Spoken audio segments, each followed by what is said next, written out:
Hello friends, welcome back to our YouTube channel.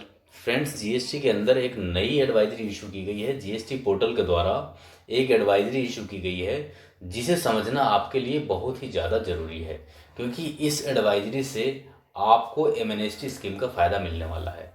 तो चलिए, क्या एडवाइजरी है पूरे डिटेल्स में समझते हैं। वीडियो में शुरू से अंत तक आप बने रहिएगा ताकि पूरा डिटेल्स में आपको समझ में आ जाए कि इस एडवाइजरी के माध्यम से क्या क्या एमएनएसटी स्कीम में फ़ायदा मिलने वाला है।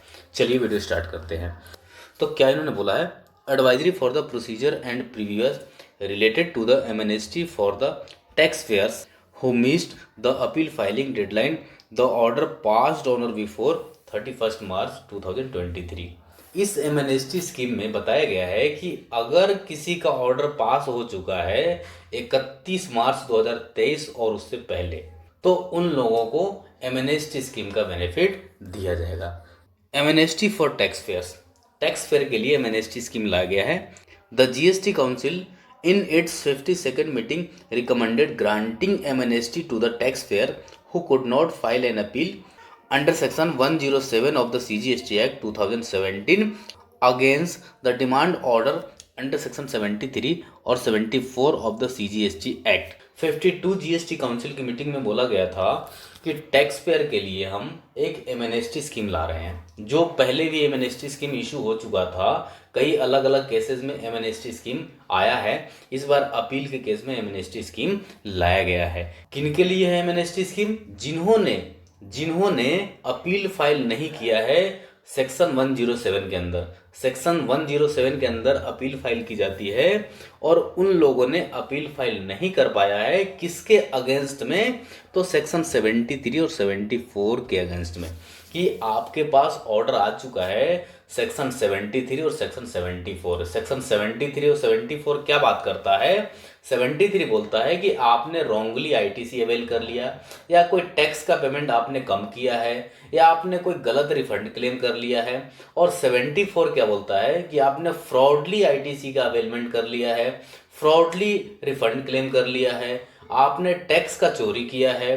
तो इन दोनों केसेस में 73 और 74 सेक्शन लगाए जाते हैं। और अगर इन दोनों सेक्शन में आपका ऑर्डर पास हो चुका है और आपने अपील फाइल नहीं किए हैं, तो आप अपील फाइल कर सकते हैं। लेकिन ऑर्डर पास कब तक हुआ होना चाहिए? तो इन्होंने बोला है पास ऑन और बिफोर 31 मार्च 2023 और whose appeal against the said order was rejected due to not being filed within the specified time frame in subsection 1 of section 107। जिन्होंने अपील फाइल नहीं किया है उनके लिए एमएनएसटी स्कीम है, और जिन्होंने अपील तो फाइल कर दिए थे लेकिन टाइम पीरियड जो होता है सेक्शन 107 के अंदर, सब सेक्शन 1 के सेक्शन 107 के अंदर टाइम लिमिट स्पेसिफाई की जाती है कि आपको 60 दिन के अंदर, 90 दिनों के अंदर, 30 दिनों के अंदर अपील फाइल करनी है। जिस दिन ऑर्डर आया आपके पास उस दिन से 30 दिन, 60 दिन, 90 दिन का टाइम लिमिट दिया जाता है सेक्शन 107 के अंदर।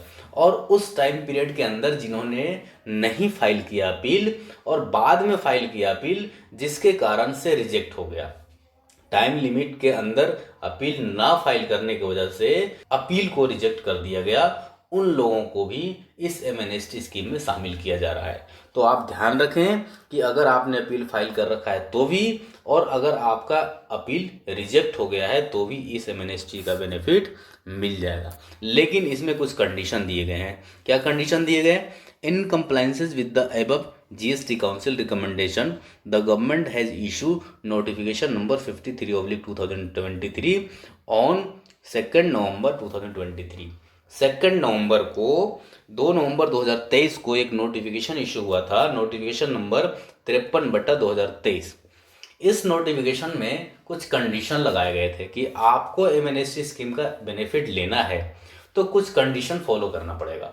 उसमें कंडीशन क्या था कि जनरली नॉर्मल केसेस में होता है कि 10% ऑफ डिस्प्यूटेड अमाउंट, जो डिस्प्यूटेड अमाउंट है उसका 10% आपको प्री डिपॉजिट कराना होता है।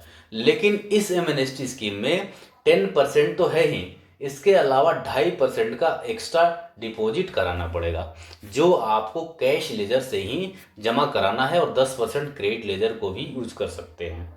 Taxpayers can now file appeal in form GST APL 01 on the GST portal on or before 31st January 2024 for the order passed by proper officer on or before 31st March 2023। कि proper officer जो order pass किया है उस order की date check करनी है आपको। उस ऑर्डर की डेट चेक करनी है कि 31 मार्च 2023 और उससे पहले ऑर्डर पास हो गया है तो ही इस एमएनएसटी का बेनिफिट ले पाएंगे। 31 मार्च के बाद अगर आपका ऑर्डर पास हुआ है तो इस एमएनएसटी का बेनिफिट नहीं मिलेगा।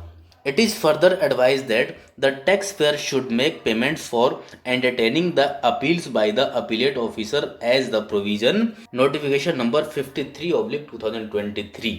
टैक्स पेयर को ये भी एडवाइज किया जा रहा है कि आप अपील फाइल करने से पहले जो प्रॉपर ऑफिसर के द्वारा ऑर्डर पास किया गया है उस ऑर्डर में क्या डिस्प्यूट अमाउंट है आपके हिसाब से, उस डिस्प्यूट अमाउंट को आप चेक कर लीजिए। इसके बाद उसका पेमेंट करके आप अपील फाइल कर सकते हैं। GST portal allow tax payer to choose the mode of payment, electronic credit ledger और कैश लेजर। जीएसटी पोर्टल पे फैसिलिटी दी जाएगी आपको चूज करने के लिए कि आप इलेक्ट्रॉनिक कैश लेजर से कितना अमाउंट जमा कर रहे हैं और इलेक्ट्रॉनिक क्रेडिट लेजर से कितना अमाउंट जमा करना है, क्योंकि वहां पर स्पेसिफाई किया गया है कि आपको 2.5% का अमाउंट इलेक्ट्रॉनिक कैश लेजर से ही जमा करना पड़ेगा और बाकी का अमाउंट आप क्रेडिट लेजर के यूज करते हुए भी जमा कर सकते हैं। And it's the responsibility of the taxpayer to select the appropriate ledger and make the current payments। कि यहाँ पर रिस्पॉन्सिबिलिटी है टैक्स पेयर की कि आप वहाँ पर अपना मोड चूज कीजिए और करेक्ट टैक्स का पेमेंट कीजिए। जो आपको स्पेसिफाई किया गया है उसके अकॉर्डिंग आपको करेक्ट टैक्स का पेमेंट करना है।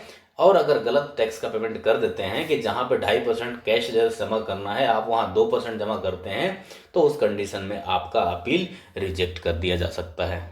Further the office of the appellate authority shall check the correctness of tax payment before entertaining the appeal and any appeal filed without proper payment may be dealt with as per the legal provision। Proper officer वहां check करेंगे जो आप tax का payment करेंगे 10% और 2.5% का जो payment करेंगे उसका करेक्टनेस प्रॉपर ऑफिसर के द्वारा चेक किया जाएगा कि जो आपने पेमेंट जो किए हैं वो सही है या नहीं है। अगर वहां सही रहता है तो आपका अपील अलाउ किया जाएगा, अदरवाइज आपके द्वारा अपील फाइल की गई है उस अपील फाइलिंग को रिजेक्ट किया जा सकता है।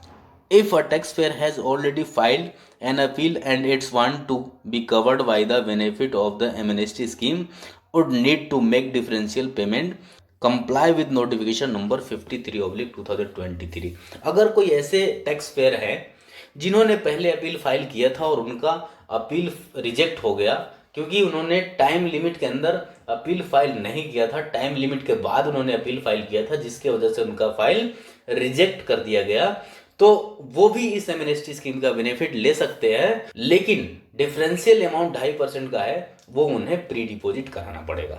The payment should be made against the demand order using the payment toward demand facility available on the GST portal. GST portal पे पेमेंट करने के लिए, डिमांड ऑर्डर पेमेंट करने के लिए जो डिमांड रहेगा उसका पेमेंट करने के लिए एक फैसिलिटी प्रोवाइड कराया जाएगा जीएसटी कॉमन पोर्टल के ऊपर। और ये फैसिलिटी आपको कहाँ पर मिलेगा पोर्टल के ऊपर, तो सबसे पहले आपको जीएसटी पोर्टल लॉगिन करना है, इसके बाद सर्विसेज में जाना है, फिर लेजर में जाना है, इसके बाद आपको पेमेंट्स टुवर्ड डिमांड, यहाँ पर पेमेंट्स टुवर्ड डिमांड का एक ऑप्शन रहेगा, वहाँ पर आपको सारी चीज़ें देखने को मिल जाएगा। तो आशा करता हूँ कि आपको ये वीडियो अच्छी लगी होगी और अगर आपको ये वीडियो अच्छी लगी तो लाइक और सब्सक्राइब जरूर कर दीजिएगा ताकि ऐसे ही आने वाली इंपॉर्टेंट वीडियो आपके पास तक सबसे पहले पहुँच जाए। Thank you so much watching for this video.